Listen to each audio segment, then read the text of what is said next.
Canada can't stop saying sorry at the Olympics. Back with more extra points. In the first week, they were saying sorry for being involved in some sort of cafeteria, battle or discussion with the Russians. The second week, Jocelyn Larocque of the women's hockey team. Get that name right. I know. Jocelyn Larocque, women's hockey team, takes off her silver medal, apparently at the wrong time because it's created an international incident, and she felt the need to say sorry. Yeah, we're at a point now where we judge these athletes for everything. It's, she's just lost gold. She's standing up there having to listen to and hear the Americans cheer. And we're going to comment on her taking off her medal and how it's poor sportsmanship. She's disappointed. She lost. She's a competitor. We want this in Canadians. We want them to compete at the highest level. We want them to be mad if they don't win. People are saying she's a bad example for kids. Come on. There's something about medals that people get so riled up about. We saw it at the World Juniors, the Swedish player throwing his medal into the crowd. I thought that was worth some sort of discussion, but simply taking it off while the emotions are running high and maybe not, you just don't want that associated with you in that moment. I think that's okay. And the thing that bothered me is that apparently in the hallway after, a IIHF official reportedly approached Jocelyn and said, for legal reasons, you need to put it back on. I thought that was too much. She should have said, arrest me.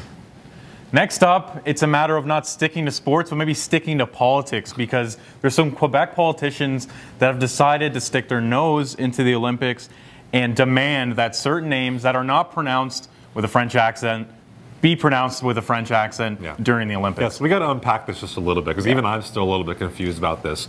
There's someone on Team Canada named Roy, last name R-O-Y. Correct. He pronounces it Roy, and some people in Quebec are unhappy he doesn't pronounce it the French way. Yeah, well, they're more so unhappy with the fact that Hockey Canada went to the PA announcer in South Korea and said, can you please pronounce these names the way the players want them to be pronounced?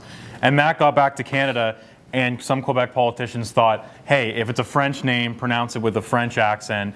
So it became this whole thing. There's words like deplorable, ridiculous.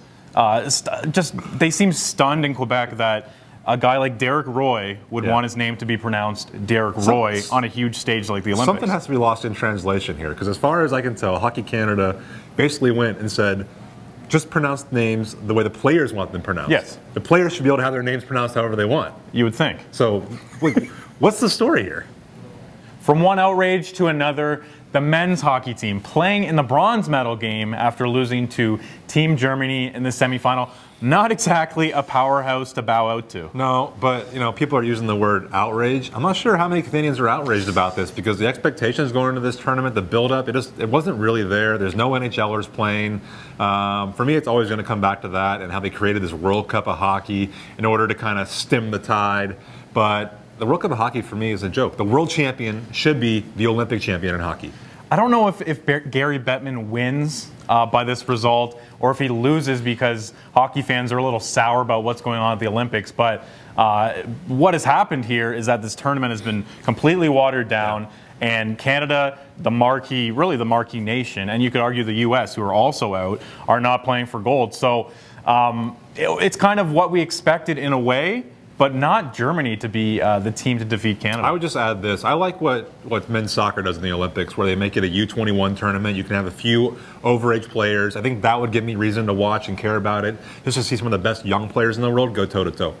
Finally, the ironic item of the day, Nadezhda Sergeeva of the Olympic athletes of Russia brings us a gold mine here. She has been caught for doping, and about a month ago, she appeared in a promotional video about not doping. You gotta admit, though, if you're gonna dope, then you might as well try and cover it up with a shirt that says, I don't dope.